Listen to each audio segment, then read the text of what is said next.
Powers of the president, जो कि article 53 में मिलती है। प्रेसिडेंट को पावर से सारी मिली हुई है। प्रेसिडेंट को पावर्स आर्टिकल 53 के तहत मिली हुई है। कौन कौन सी पावर्स है? Executive powers, legislative powers, financial power, judicial powers, diplomatic powers, military power, emergency powers. तो इन सब पावर्स को इस वीडियो में बताया जाएगा आपको। फर्स्ट है एग्जीक्यूटिव पावर्स। एग्जीक्यूटिव पावर्स में बताया जाता है कि जो प्रेसिडेंट है वो स्टेट का हेड होता है और executive power of the union have been vested in him.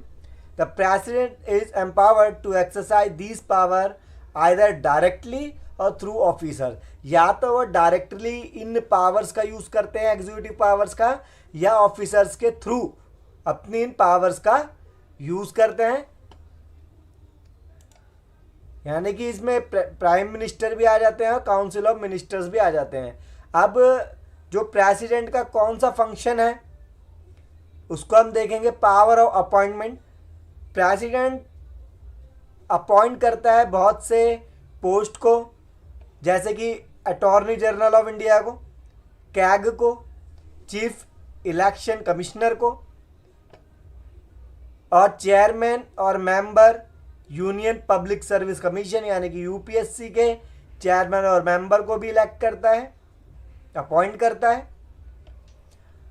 Governor of states and lieutenant governors of union territories, इनको भी प्रेसिडेंट को राइट है कि वो उनको अपॉइंट करे।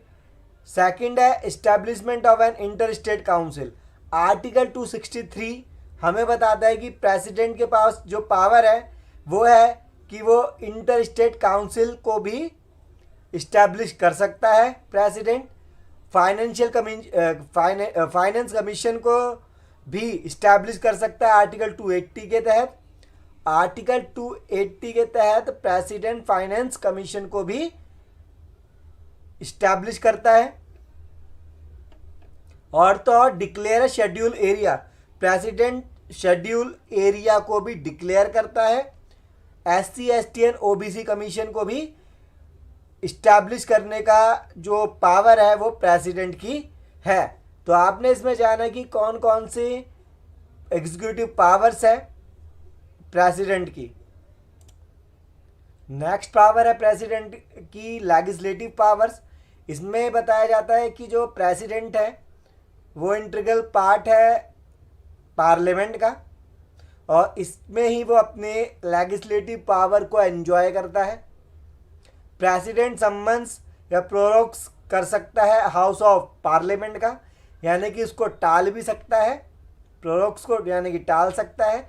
सम्मन्स मतलब नोटिस दे सकता है किसी बात का, यानी कि नोटिस भी दे सकता है और उसको टाल भी सकता है। सम्मन्स या प्रोरोक्स कर सकता है हाउस ऑफ पार्लियामेंट का। प्रेसिडेंट के पास पावर ये भी है कि वो लोकसभा को डिसॉल्व कर सकता है आर्टिकल 85 के तहत। आर्टिकल 85 के तहत क्या कर सकता है? डिसॉल्व कर देगा लोकसभा को।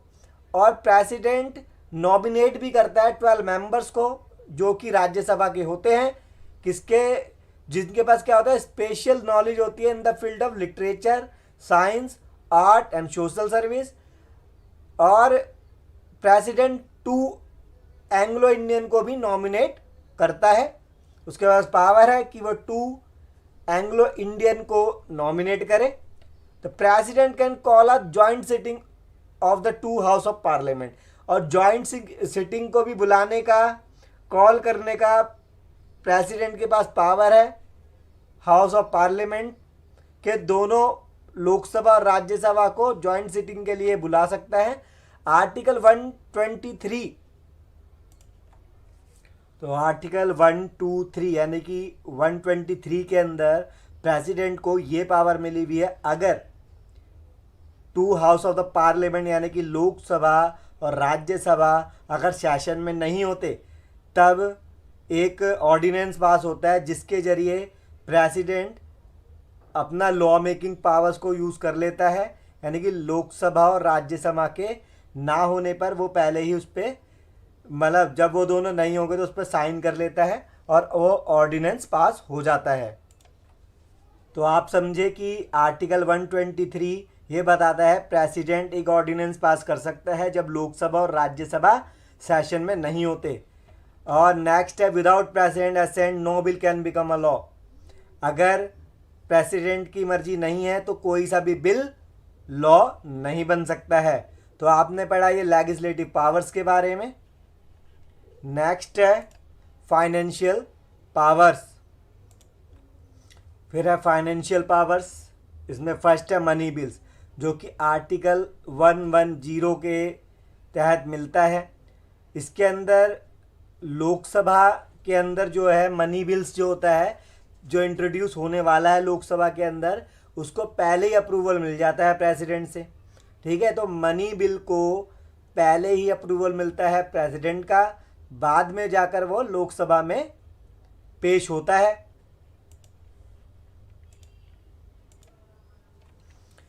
सेकंड है कंटिजेंसी फंड या इमरजेंसी फंड जो कि आर्टिकल 267 के तहत आर्टिकल में लिखा हुआ है। 267 में कंटिजेंसी फंड के बारे में, जिसे इमरजेंसी फंड भी कहा जाता है, जिसमें president has the control over contingency fund, यानी कि कभी भी जब ज़रूरत होती है इमरजेंसी में तब प्रेसिडेंट आर्टिकल 267 के तहत कंटिजेंसी फंड यानी कि इमरजेंसी फंड को यूज़ कर सकते हैं। नेक्स्ट है annual budget and railway budget जो कि इंट्रोड्यूस होता है लोकसभा के अंदर, किसके रिकमेंडेशन पर? प्रेसिडेंट के। तो एनुअल बजट हो या रेलवे बजट हो वो लोकसभा में इंट्रोड्यूस होता है रिकमेंडेशन पे, किसकी? प्रेसिडेंट के। फिर नेक्स्ट है फाइनेंस कमीशन जो कि आर्टिकल 280 के तहत है, जिसके अंदर प्रेसिडेंट अपॉइंट करता है फाइनेंस कमीशन को आफ्टर एवरी 5 ईयर्स, यानी कि हर 5 साल बाद प्रेसिडेंट अपॉइंट करता है फाइनेंस कमीशन को आर्टिकल 280 के तहत। The president also receive the report, president क्या करता है? रिपोर्ट को रिसीव करता है कैग की, और कैग की रिपोर्ट को फिर वो क्या करता है? पार्लियामेंट के अंदर पेश करता है। कैग का आपको पता होगा कि कैग में पूरे जो भी गवर्नमेंट काम कर रही है उसमें उन्होंने कितना खर्च करा, कितना स्पेंड करा, कितना रिसीव करा यानी कि अर्न करा, तो ये सारा का सारा हिसाब किताब उसी में लिखा जाता है कैग के द्वारा। तो प्रेसिडेंट उस रिसीव को, उसकी रिपोर्ट को, कैग की रिपोर्ट को रिसीव करती है और पार्लियामेंट के अंदर उसको दे देती है। आर्टिकल 112 इसे एनुअल फाइनेंशियल स्टेटमेंट होती है, जिसके अंदर गवर्नमेंट ने क्या रिसीव करा, क्या एक्सपेंडिचर था उसका, गवर्नमेंट का रिसिप्ट क्या थी, यानी कि उन्होंने कितना कमाया, एक्सपेंडिचर का मतलब कितना खर्च करा, इन सब के लेखे जोखे को, जो भी हिसाब किताब को, स्टेटमेंट को एनुअल फाइनेंशियल स्टेटमेंट के जरिए, जो कि आर्टिकल 112 के तहत आता है, हर साल प्रेसिडेंट को दिखानी पड़ती है। तो इसलिए एनुअल फाइनेंशियल स्टेटमेंट है ये। तो ये थी फाइनेंशियल पावर्स। नेक्स्ट है जुडिशियल पावर्स। इसके अंदर जुडिशियल पावर्स के अंदर प्रेसिडेंट को अपॉइंट्स करने का राइट मिला हुआ है, जैसे कि चीफ जस्टिस एंड अदर जजेस को। चीफ जस्टिस यहाँ पर आप नोट करना, चीफ जस्टिस यानी कि एक ही चीफ जस्टिस होता है किसका? सुप्रीम कोर्ट का। एंड अदर जजेस तो उनको भी अपॉइंट करता है प्रेसिडेंट। और चीफ जस्टिसेस, यहाँ पर चीफ जस्टिसेस हो गए क्योंकि हाई कोर्ट बहुत सारे होते हैं, और एंड अदर जजेस इनको भी अपॉइंट करता है प्रेसिडेंट। साथ के साथ प्रेसिडेंट अपॉइंट करता है लॉ ऑफिसर को और अटॉर्नी जनरल ऑफ इंडिया को भी। फिर है कॉम्यूटेशन ऑफ डेथ सेंटेंसेस, यानी कि आपने कहीं ना कहीं जरूर सुना होगा या मूवीज़ में किसी में भी कि प्रेसिडेंट ने किसी को अगर डेथ की पनिशमेंट दे रखी है, डेथ सेंटेंस है यानी कि उसको मौत की सज़ा है, तो प्रेसिडेंट में इतनी पावर है वो उसको क्षमा कर सकता है, पार्डन कर सकता है। तो प्रेसिडेंट को ये पावर आर्टिकल 72 के तहत मिली हुई है, जिसके अंदर जिस क्रिमिनल को पनिशमेंट किया गया है कि उसको डेथ सेंटेंस दिया जाएगा, तो आर्टिकल 72 के तहत प्रेसिडेंट में ये पावर है कि वो उसको रोक सकता है, पार्डन कर सकता है या रेमिट कर सकता है।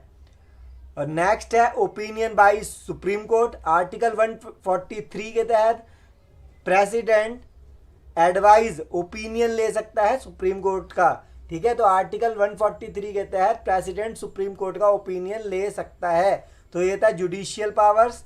नेक्स्ट है डिप्लोमेटिक पावर्स। इसमें फर्स्ट पॉइंट है फॉरेन अग्रीमेंट्स। इसमें ऑन बिहाफ ऑफ प्रेसिडेंट के बिहाफ पर all foreign treaties and agreement are negotiated and signed. President के बिहाफ पर जितने भी फॉरेन अग्रीमेंट्स हैं नेगोशिएट हो सकते हैं या उस पर साइन हो जाएगा। In practice however such negotiation are normally conducted by the prime minister and his cabinet. पर ऐसे जो कुछ जो भी ऐसे जो अग्रीमेंट्स होते हैं ज़्यादातर प्राइम मिनिस्टर और कैबिनेट द्वारा भी किए जाते हैं।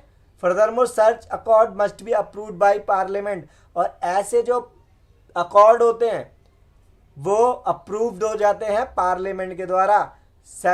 थर्ड है representative. The president is India's representative in international forum and affair where his role is primarily ceremonial. यानी कि प्रेसिडेंट का जो रिप्रेजेंट करता है प्रेसिडेंट इंटरनेशनल फोरम्स में और अफेयर्स के अंदर, उसका रोल, प्रेसिडेंट का रोल इसके अंदर सबसे पहले होता है कि इंटरनेशनल फोरम्स में और अफेयर्स के अंदर वो पार्टिसिपेट करे। अपॉइंट करा जाता है। The president has the authority to appoint Indian ambassador to foreign nations. Appoint करा जाता है प्रेसिडेंट के द्वारा, थ्रू प्रेसिडेंट अपॉइंट करा जाता है इंडियन एम्बेसडर को कि फॉरेन नेशंस के लिए करा जाता है अपॉइंट प्रेसिडेंट द्वारा। द प्रेसिडेंट में also send and receive diplomats Indian foreign service officer. और प्रेसिडेंट और लोगों भी सेंड भी करता है और रिसीव भी करता है डिप्लोमेट्स को। फॉर एग्जाम्पल के लिए इंडियन फॉरेन सर्विस ऑफिसर्स को। तो ये थी diplomatic powers of the president. Next है मिलिट्री पावर्स। इसमें प्रेसिडेंट जो है सुप्रीम कमांडर बताया जाता है और कमांडर होता है supreme commander armed force of India का। चाहे वो इंडियन आर्मी हो चाहे इंडियन नेवी हो। He has the power of declare war और conclude peace treaty. President declare भी कर सकता है वॉर को और पीस ट्रीटी को भी कंक्लूड कर सकता है। इमरजेंसी पावर्स है next. National emergency, constitutional emergency और फाइनेंशियल इमरजेंसी। आर्टिकल 352 के तहत नेशनल इमरजेंसी लगाई जाती है प्रेसिडेंट के द्वारा। इसके अंदर अगर प्रेसिडेंट को ये लगता है कि इंडिया की सिक्योरिटी को या इंडिया के किसी पार्ट की टेरिटरी को कुछ थ्रेटेंड है या नुकसान है, यहाँ पर कुछ खतरा है, डेंजर जोन में है, तब उस कंडीशन में प्रेसिडेंट डिक्लेयर करते हैं इमरजेंसी को पूरी की पूरी इंडिया के लिए और एनी ऑफ इट्स पार्ट के लिए। तो ये आर्टिकल 52 है, 352 है। सेकंड है कॉन्स्टिट्यूशनल इमरजेंसी, जो कि आर्टिकल 356 के तहत लगाई जाती है प्रेसिडेंट के द्वारा based on report of the governor. अगर गवर्नर की रिपोर्ट के अकॉर्डिंग लगाई जाती है। Governor the president can declare constitutional emergency in that particular state. Governor के रिपोर्ट पर प्रेसिडेंट जो है डिक्लेयर करते हैं कॉन्स्टिट्यूशनल इमरजेंसी को इन द पर्टिकुलर स्टेट। जब गवर्नर रिपोर्ट देते हैं कि इस एरिए में कुछ गलत तरीके से सही से नहीं चल रहा है कोई काम, तब उस कंडीशन में गवर्नर रिपोर्ट करते हैं प्रेसिडेंट को, तब प्रेसिडेंट उस पार्ट पे इमरजेंसी को लगा देते हैं। He can establish presidential rule by dissolving the state cabinet ministry. और तो और वह क्या कर सकते हैं, इस्टेब्लिश कर सकते हैं प्रेसिडेंशियल रूल को और डिसॉल्व कर सकते हैं स्टेट कैबिनेट मिनिस्ट्री को। तो कॉन्स्टिट्यूशनल इमरजेंसी आर्टिकल 356 के तहत लगाई जाती है प्रेसिडेंट के द्वारा। जब गवर्नर बताता है यहाँ पर कुछ इंटरनल कुछ गड़बड़ी हो रही है, तब प्रेसिडेंट उस पर्टिकुलर स्टेट पर इमरजेंसी को लगा देते हैं और इस कंडीशन में वो इस्टेब्लिश कर देते हैं प्रेसिडेंशियल रूल को भी जिसके अंदर स्टेट कैबिनेट मिनिस्ट्री को भी डिसॉल्व किया जा सकता है।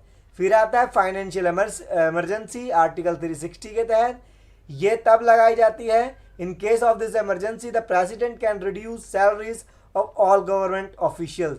इस कंडीशन में प्रेसिडेंट को राइट है कि वो सारे के सारे गवर्नमेंट ऑफिशियल्स की सैलरीज को रिड्यूस कर दे, इंक्लूडिंग जजेस of the supreme court and the high court. पर इंडिया के अंदर आज तक फाइनेंशियल इमरजेंसी नहीं लगी है। तो ये थे इमरजेंसी पावर्स। नेक्स्ट है वीटो पावर्स, जिसे पॉकेट वीटो के नाम से भी जानते हैं। आर्टिकल 111 प्रेसिडेंट को वीटो पावर या पॉकेट वीटो देते हैं, जिसके अंदर अगर कोई बिल है जो कि प्रेसिडेंट पे पहुंचता है तो प्रेसिडेंट उसको अनलिमिटेड टाइम तक अपने पास रख सकता है। ना तो वो लोकसभा में भेजता है ना ही राज्यसभा में। अगर वो चाहे तो भेजेगा प्रेसिडेंट, नहीं तो वो नहीं भेजेगा। The bill is kept pending by the president for an indefinite period when he exercise his pocket veto. तो पॉकेट वीटो के तहत क्या करता है, उसको वो अपने पॉकेट में ही रख लेता है बिल को, और यानी कि उस बिल को वो पास करे या ना करे वो प्रेसिडेंट के एसेंट पे, मर्जी पे डिपेंड करता है, और इसमें कोई लिमिट नहीं होती है। नेक्स्ट है डिस्क्रिशनरी पावर्स, यानी कि अदर पावर्स भी है, जिसके अंदर अगर कोई पॉलिटिकल पार्टी को मेजॉरिटी या एब्सोल्यूट मेजॉरिटी नहीं मिलती है, तब उस कंडीशन के अंदर कौन प्राइम मिनिस्टर बनेगा ये डिपेंड करता है प्रेसिडेंट पे। तब उस कंडीशन में प्रेसिडेंट अपने सोच समझ से डिसाइड कर सकते हैं कि वो किसको प्राइम मिनिस्टर बनाएं। तो यही उनकी पावर डिस्क्रिशनरी पावर्स कही जाती है। तो ये थी